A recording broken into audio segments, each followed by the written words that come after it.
Pumanaw na ang premyadong aktor na si Ricky Davao sa edad na 63 nitong Huwebes, May 1. Thursday late night nang kumalat ang tungkol sa nangyari kay Ricky, pero marami ang hindi nagpost ng tungkol dito bilang respeto sa pamilya.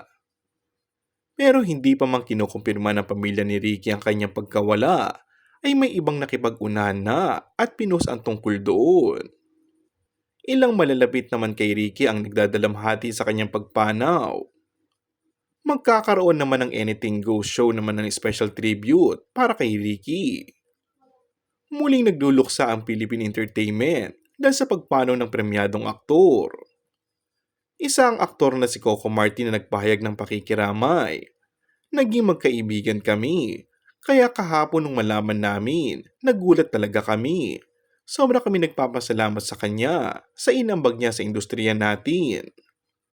Nagkatrabaho sina Coco Martin at Ricky Davao sa pelikulang Tambulista.